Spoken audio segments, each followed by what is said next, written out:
Queridos colegas, o meu tema é cálculo em execução de pena, e que é fundamental para o advogado que trabalha em execução do sentenciado que está preso, principalmente. A gente deve lembrar que a pena ela é basicamente privativa de liberdade. A pena substitutiva, efetivamente, ela substitui a privativa. E são casos específicos de penas de 4 anos para menos ou em crime culposo, qualquer que seja o quantum. A maior parte das nossas penas, portanto, são privativas de liberdade porque são superiores a esse quantum possível de substituição. Nós temos, assim, a grande maioria dos nossos presos, eles estão cumprindo penas ou pela prática de roubo qualificado, numa pena de 5 anos e 4 meses ou 6 anos, ou penas de homicídio ou tráfico ilícito de entorpecente. Basicamente, são as nossas, o maior número de pessoas presas cometem esse tipo de delito. E para o preso que tem a sua liberdade privada pela pena, um dia de prisão a mais é um dia de pena ilegal. Toda pessoa nasce livre, ou seja, a liberdade não é um direito, mas é um estado natural da pessoa, e é só por situações efetivamente de punição, de sanção penal, é que se priva a liberdade dessa pessoa. Nós temos essa dinâmica da execução penal, basicamente, a partir da Lei 7.210, que foi editada em 1984. Antes disso, havia já a previsão do livramento condicional, havia algumas previsões estaduais de progressão de pena, mas, efetivamente, em 1984, com a Lei 7.210, houve a judicialização da execução com regras para o cumprimento de pena. É muito comum a gente ouvir pessoas dizendo: a pessoa teve o benefício da progressão ou pediu o benefício do livramento condicional. Mas, na verdade, não é uma benesse, e sim um direito adquirido, preenchido os requisitos legais. Então, toda vez que a pessoa cumpre os requisitos previstos, seja pela lei de execução penal, seja por outras leis, o Código Penal, a lei de crimes hediondos e assemelhados, enfim, quando ela adquire, preenche os requisitos, ela passa a ter direito ou a uma progressão, ou a um livramento condicional. Então, não é benesse, não é favor que o Estado está fazendo, não, e deve-se ficar muito atento a isto. Nós temos, basicamente, como direitos durante a execução penal, a progressão de regime, do fechado para o semiaberto, para aqueles que começam em regime fechado, e do semiaberto para o aberto, seja para aqueles que iniciam em regime semiaberto, seja para aqueles que fizeram progressão do regime fechado para o semiaberto. A progressão de regime, ela tem previsão, seja no artigo 33 do Código Penal, seja no artigo 112 da Lei de Execução Penal, da LEP. Depois existe também o livramento condicional, em que a pessoa condenada cumpre uma parte da pena e terá suspensa a execução de outra parte da pena. As regras do livramento estão no artigo 83 do Código Penal, e também a forma de pedir está a partir do artigo 131 da Lei de Execução Penal. Temos também a possibilidade da remissão de pena, que é o desconto na pena, um perdão de pena por trabalho ou estudo. Para que fique mais clara essa situação, então nós vamos começar a falar sobre a progressão de regime do fechado para o semiaberto para o aberto. A Lei de Execução Penal, em 1984, trouxe como regra que a pessoa o preso precisaria cumprir ao menos 1/6 da pena no regime inicial fixado na sentença, para depois poder progredir para um regime mais brando. E o artigo 112 da Lei de Execução Penal trouxe a regra de que basta o cumprimento de 1/6 da pena. Essa regra de cumprimento de 1/6 da pena veio e ficou assim de 1984 até 1990, quando foi editada a Lei 7.210, que é a Lei a Lei 8.072 de 1990, que é a Lei de Crimes Hediondos. Quando foi editada a Lei de Crimes Hediondos, o legislador entendeu que os crimes hediondos e a eles assemelhados, o tráfico ilícito de entorpecente, a tortura e o terrorismo, seriam insuscetíveis de progressão de regime prisional, podendo tão somente ocorrer o livramento condicional e a remissão de pena pelo trabalho. Pois bem, então, de 1990 até 2007, assim ficou, entendido que os crimes hediondos e assemelhados não tinham possibilidade de progressão de regime. Mas, em 2007, com a decisão do habeas corpus 82959 do Supremo Tribunal Federal, houve a decisão e vinculante, declarando inconstitucional essa vedação à progressão de regime. Fere o princípio da individualização da pena, o princípio constitucional da individualização. Pois bem, a partir de 2007, entendendo o Supremo que era inconstitucional a vedação de progressão de regime prisional, passamos a ter que também os crimes hediondos e assemelhados eram suscetíveis de progressão de regime. Na época, só se tinha o artigo 112 como fixação de tempo mínimo de cumprimento de pena para a progressão de regime prisional, ou seja, de 1/6. Então, todos aqueles que tinham cometido, sejam crimes comuns, sejam crimes hediondos ou assemelhados, passaram a ter direito à progressão de regime, desde que cumpridos 1/6 da pena no regime mais rigoroso. Em 2008, foi editada a Lei 11.464, que modificou a redação da Lei 8.072, da Lei de Crimes Hediondos, deu nova redação ao artigo 2º dessa lei, determinando a possibilidade de progressão de regimes para crimes hediondos e assemelhados, desde que cumpridos 2/5 se o réu fosse primário ou 3/5 se reincidente. Bem, a primeira coisa que se discute aqui, então, para que fique claro, nós temos a seguinte situação. Até crimes ocorridos até 28 de março de 2008, quando foi editada a Lei 11.464, o mínimo de cumprimento para progressão de regime é 1/6, seja que crime for. A partir de 29 de março, passou-se a haver uma diferenciação.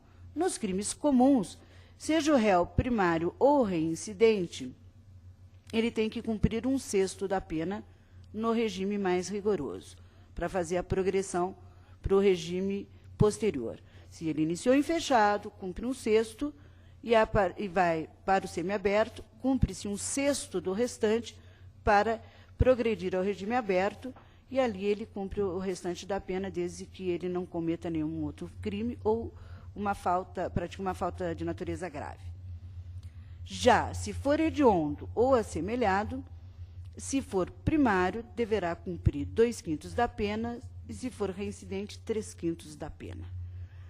E aqui cabe uma ressalva importante de se fazer. A pessoa que comete crime comum, ela terá direito, de forma indiferente, seja ele reincidente, seja ele primário, ao cumprimento de 1/6 da pena. Então, se a pessoa cometeu um roubo qualificado e teve uma pena de 5 anos e 4 meses, depois de transitado, cometeu um novo roubo e teve a agravante da reincidência, e essa pena foi aplicada em 6 anos, ele teria cumprido a primeira, bastava que cumprisse 1/6 num regime para poder progredir, e no segundo também, 1/6 da pena para fazer a progressão. Já no caso de crimes hediondos, nós já temos um aumento no mínimo de pena que deve ser cumprido. Vale dizer, se a pessoa for primário, ela tem que cumprir 2/5 da pena. Numa pena de 5 anos, que é a pena mínima do tráfico de entorpecentes, ele terá que cumprir 2 anos no regime fechado para poder progredir para o regime semiaberto. Já no caso de um roubo, ele, com uma pena de 5 anos e 4 meses, ele terá que cumprir 10 meses e 20 dias, seja primário, seja reincidente. Já no caso dos hediondos e assemelhados, existe uma agravante a mais na lei, porque se reincidente, não só terá que cumprir a mais, porque terá que cumprir 2/5, teria que cumprir no mínimo, o que é mais do que o do crime comum, muito mais, terá que cumprir 3/5, portanto, 1/5 a mais se for reincidente. Então, nós temos regras diferentes. Crime comum, tanto faz a pessoa ser primária ou reincidente, ela terá que cumprir 1/6. No caso de crimes hediondos, não. Se for primário, cumpre 2/5, se for reincidente, cumpre 3/5. 2 pesos, 2 medidas. Parece que aqui temos novamente focado uma inconstitucionalidade. Diante isto, que reincidência é esta que gera a necessidade de se cumprir 3/5 da pena, ou seja, 1/5 a mais na pena? Alguns juízes de execução penal vêm entendendo que essa reincidência é a reincidência genérica. Vale dizer, a pessoa teve um crime de furto, transitou em julgado, cometeu agora um homicídio e terá que cumprir 3/5 da sua pena de homicídio porque tem uma reincidência genérica. Mas isso não é crível, isso não deve ser interpretado assim, e, com certeza, essa interpretação vai ficar cada vez mais minoritária.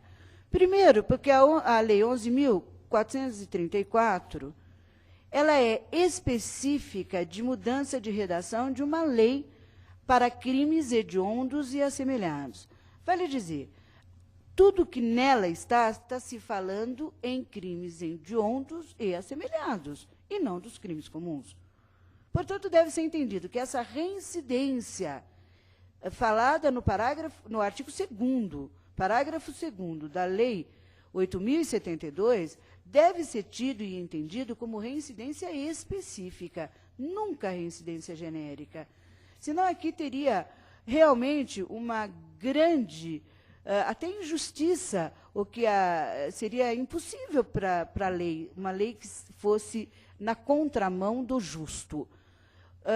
Só para exemplificar, se eu tivesse uma pessoa que cometeu 2 roubos, mas sendo reincidente, cometeu um roubo, transitou em julgado, cometeu um novo roubo, e em ambas as penas ele tivesse sido condenado a 5 anos e 4 meses, ele teria uma pena total de 10 anos e 8 meses, e teria que cumprir apenas 1/6 disso. Ora, 1/6 de 10 anos e 8 meses vai dar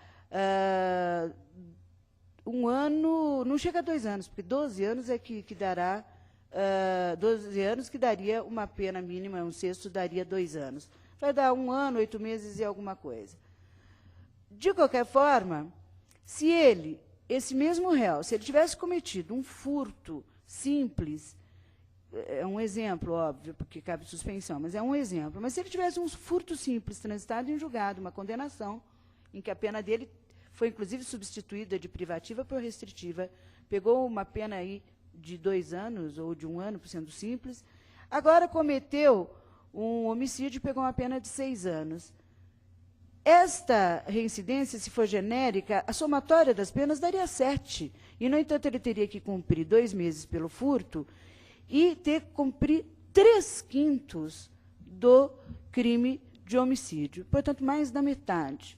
Não parece crível que, se o roubo, e o roubo normalmente de 5 anos e 4 meses, é o roubo com emprego de arma, com violência, com grave ameaça à pessoa. Se num roubo, ainda que somado às penas, ele tem que cumprir 1/6, ser tratado duplamente diferente no caso de crimes hediondos e assemelhados, ou seja, imputando a ele a obrigação de cumprir 3/5 de uma pena porque teria uma reincidência qualquer. Portanto, não deve ser visto desta forma. Deve ser entendido que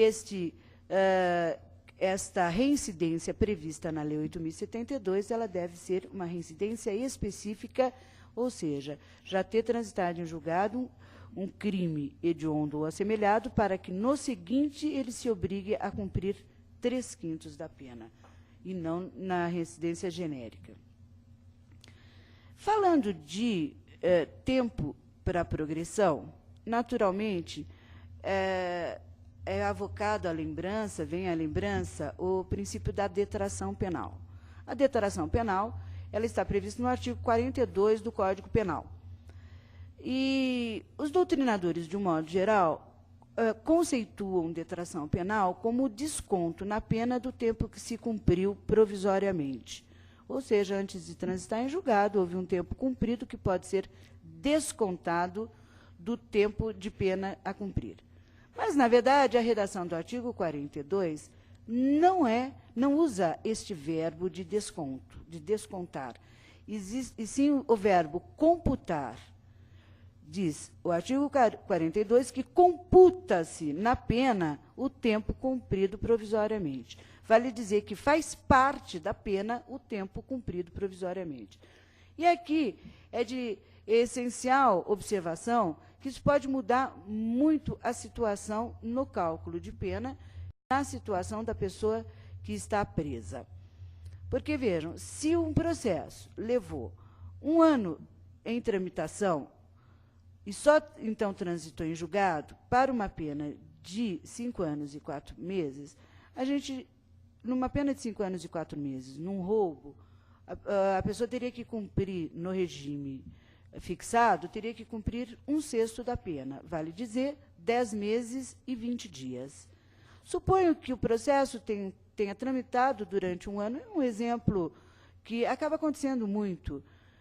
Ora, se ela já cumpriu 1 ano provisoriamente, e esse tempo provisório tem que ser computado como pena no momento em que essa sentença transita, ou agora em execução provisória, ele já cumpriu aquele 1/6 necessário para a progressão de regime.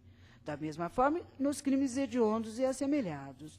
Se ele tem que cumprir 2/5, mas foi autuado em flagrante ou teve uma prisão preventiva decretada, esse tempo, enquanto está tramitando ao processo, já deve ser considerado para a soma de 2/5 ou 3/5, ainda que ele seja solto no decorrer do processo. É muito comum a pessoa ter uma prisão em flagrante, ficar 4, 5 meses e depois alcançar a liberdade provisória.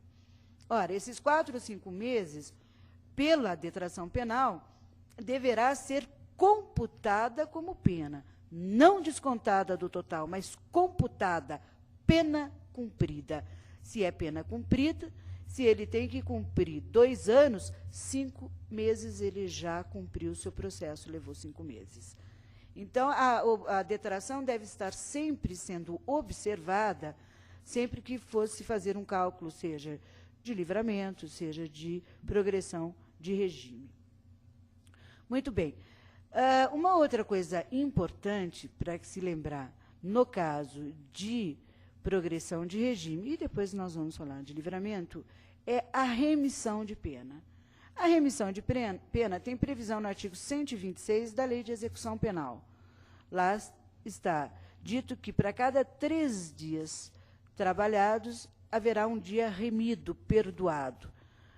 Apesar do nosso legislador ter posto remissão com um C cedilha e não com 2 S's, a jurisprudência vem entendendo como perdão e não como pagamento. De qualquer maneira, nós temos que a cada 3 dias trabalhados, um dia perdoado. Significa que a pessoa vai somando dias trabalhados e, portanto, dias perdoados que afetarão nos cálculos para o benefício, seja do livramento condicional, seja da progressão de regime prisional. Pois bem, houve uma discussão durante muito tempo, hoje já está a matéria mais tranquila no sentido de que o tempo trabalhado vai ser utilizado na pena de que forma? Então, uma pessoa que trabalhou 5 anos e 4... que pegou uma pena de 5 anos e 4 meses. Trabalhou durante alguns meses e teve remida da sua pena 3 meses.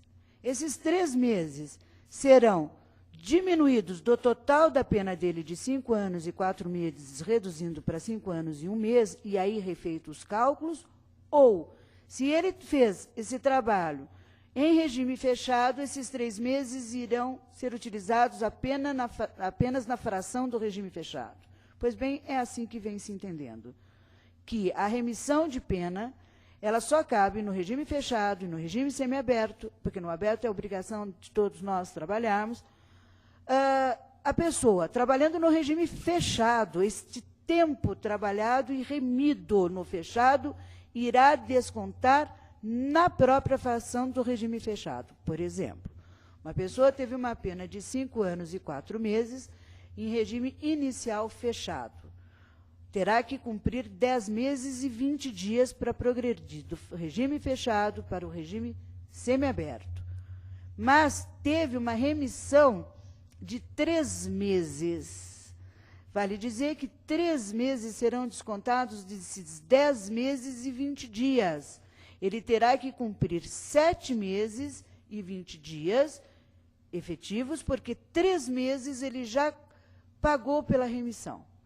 Portanto, é o desconto na fração. Deve ser descontado efetivamente na fração da pena, no regime em que ele está, e não na pena na sua integralidade.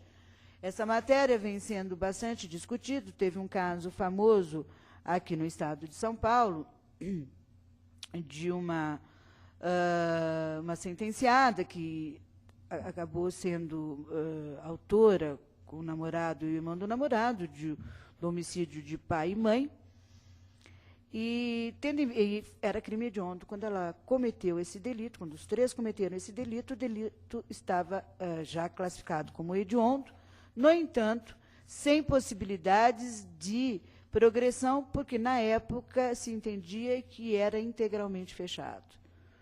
Mudando, por força do habeas corpus, do Supremo, que entendeu inconstitucional a impossibilidade de progressão em crimes hediondos, esses 3 acabaram sendo beneficiados pelo fato de poder progredir com 1/6 da pena, que era a única previsão legal que se tinha de tempo cumprido.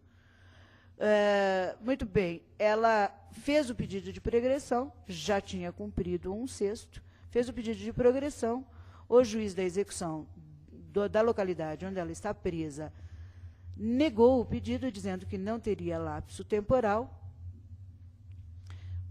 porque ela tinha feito o pedido considerando o tempo de pena mais o tempo remido, porque ela trabalhou todo o tempo. E o juiz disse que não, que o tempo remido era na totalidade e que, portanto, não podia ser na fração e não tinha lapso temporal.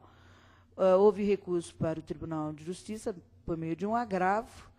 Também foi considerado que a remissão teria que ser computada no total, deveria ser descontado da pena total. No entanto, o Superior Tribunal de Justiça modificou essa decisão, reconhecendo que tem que ser na fração, porque é ali que foi efetuado o trabalho. Até porque, se é no total, acaba se atingindo o regime aberto, regime esse que não cabe remissão de pena. Dessa forma, a matéria está ficando cada vez mais pacificada, no sentido de que a remissão o tempo remido deve ser descontado da fração que vem se cumprindo naquele regime em que se trabalhou e teve o direito à remissão. No semiaberto não havia dúvidas, porque se a pessoa já tinha feito a progressão ou iniciou em semiaberto e trabalhou no semiaberto, é só nessa fração mesmo que teria como descontar. Mas no regime fechado, aquele tempo trabalhado no regime fechado e remido deve ser considerado para cálculo daquela fração de cumprimento do regime fechado, seja 2/5 ou 3/5 nos hediondos, seja de 1/6 no crime comum. Há alguns anos, o Estado de São Paulo além de outros, mas o Estado de São Paulo, na vanguarda, passou a reconhecer a remissão pela educação, se considerando que a educação é uma forma de laboterapia, devendo ser também descontado como remissão nas mesmas regras da remissão pelo trabalho. Como a lei de execução penal prevê que, para que haja o dia, seja considerado trabalhado, tem que ser trabalhado no mínimo 6 horas, então se fez essa fração. Se são 3 dias de 6 horas, 6 vezes 3, 18 horas, cada 18 horas trabalhadas, um dia remido. E assim se fez esse mesmo cálculo para o estudo. Cada 18 horas estudadas, um dia remido. Então, hoje é possível se fazer a remissão também pela educação.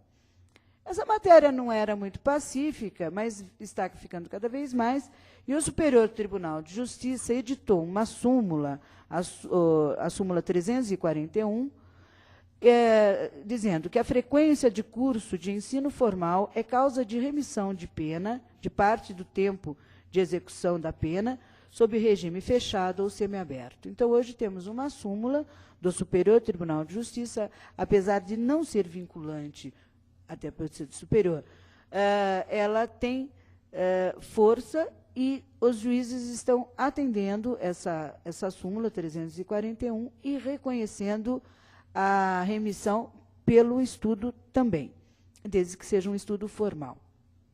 Os presídios, de um modo geral, pelo menos no Estado de São Paulo, têm professores, dão cursos de formação, seja no ensino médio, seja no ensino fundamental, e esse tempo deve ser computado como tempo estudado e como tempo remido. A pergunta que normalmente se faz é: a pessoa pode ter tanto a remissão de pena pelo trabalho quanto pelo estudo? É possível que ela faça as duas coisas ao mesmo tempo? E a resposta é positiva, porque são 6 horas trabalhadas, normalmente são 2 horas estudadas no dia, perfeitamente compatíveis as duas coisas, e que isto faça com que haja 2 tipos de remissão, a pessoa tenha direito a 2 tipos de remissão, pelo trabalho, pela educação. Também é importante de se lembrar que a remissão, quando se pede a remissão, é feito um requerimento ao juiz da execução penal, comprovando o tempo em que a pessoa trabalhou, há uma planilha mostrando os dias trabalhados e os dias, portanto, de direito à remissão.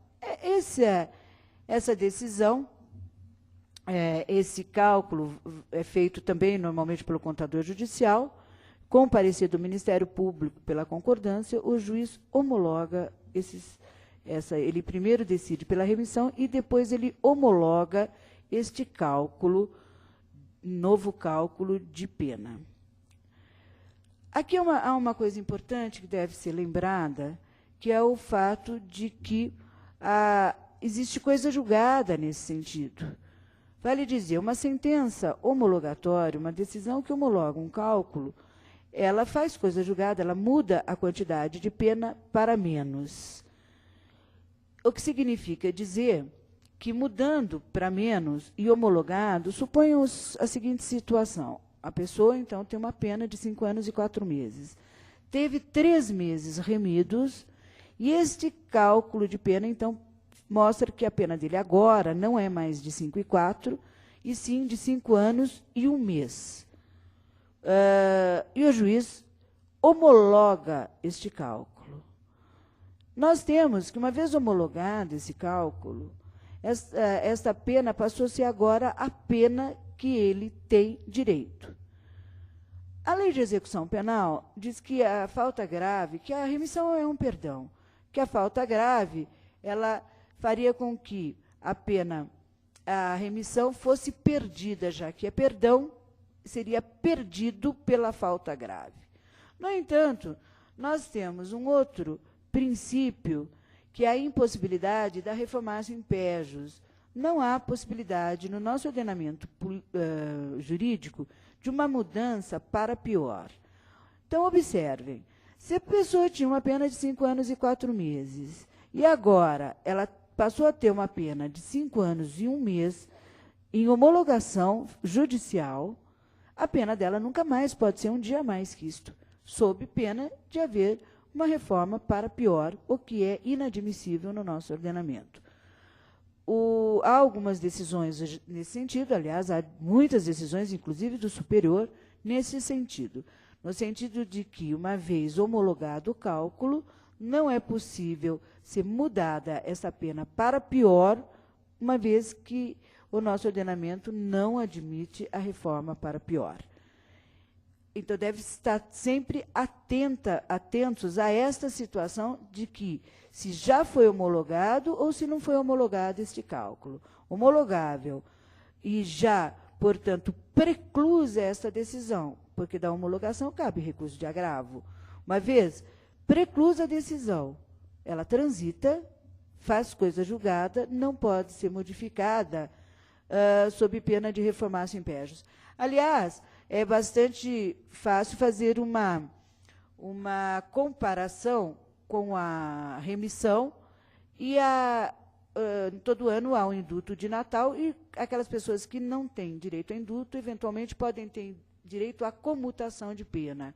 A comutação, ela é uma redução na pena, dependendo do decreto, normalmente é 1/4 ou 1/5, e se faz novo cálculo. Se houve uma comutação de pena, ou seja, uma redução dessa pena, essa pena irá a cálculo para fazer esta redução, o juiz homologa este novo cálculo e não pode ser mais modificado. Então, na comutação, não há possibilidades, porque haveria na remissão de pena. Então, deve-se ficar sempre atento. Os juízes de execução costumam mudar muito. A pessoa cometeu falta grave, ele determina a perda dos dias remidos, mas deve-se ficar sempre atento. Não é possível. Por quê? Porque já transitado a decisão que homologou este novo cálculo para uma pena menor, e sendo insuscetível de uma reformatio in pejus. Muito bem. Então, isso em relação à situação da progressão de regime, do regime fechado para o semiaberto, do regime semiaberto para o aberto. Além deste direito à progressão, e lembrando que, junto com ele, eu fui dando 2 outros direitos, que seria o da detração e que seria também o da remissão de pena, existe a possibilidade do livramento condicional. O livramento condicional, o sentenciado ele é obrigado a cumprir uma parte da pena para ter outra parte dela suspensa. O artigo 83 diz que se a pessoa for primária e o crime for comum, a pessoa deve cumprir ao menos 1/3 da pena para ter suspenso os outros 2/3.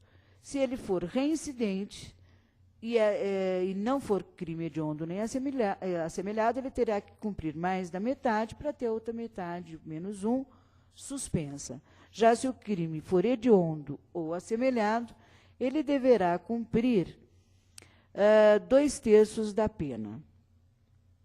Se houver um cálculo entre os 3/5 para o reincidente, ou os 2/5 mais os 2/5 do restante, a primeira coisa que se observa é que se chega muito próximo ao tempo do livramento.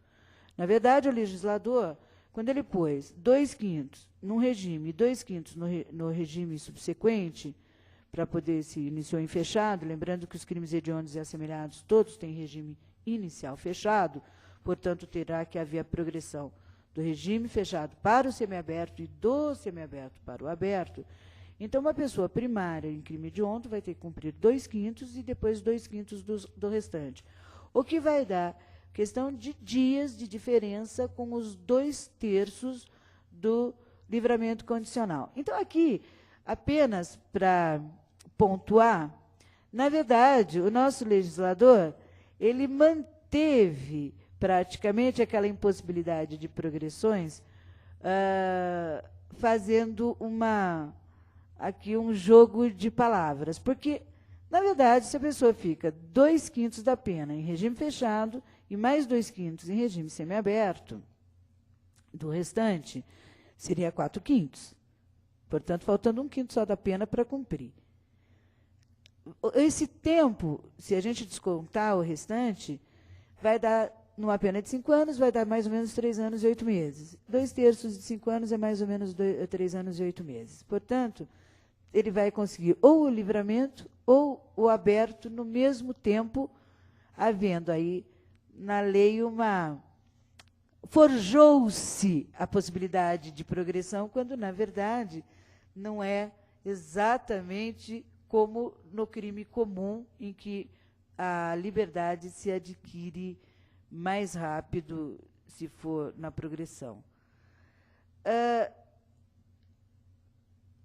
Colocando isso, é necessário só lembrar o seguinte, que o livramento, ele acabou ficando um pouco esquecido, tendo em vista que, no regime aberto, a pessoa está cumprindo pena, enquanto que no livramento condicional, essa pena está suspensa. Vale dizer que, se, faltando 1 mês para o cumprimento da pena em regime aberto, a pessoa cometer novo crime, faltará a ela 1 mês de pena para ser cumprida. No entanto, se ele tiver suspensa 2 anos da sua pena e faltar 1 mês e cometer um novo delito, ele terá que cumprir esses 2 anos. Mas as regras são as mesmas de remissão, as regras de detração, é apenas o quantum a ser descontado. Espero ter esclarecido o cálculo e execução e agradeço a atenção de vocês.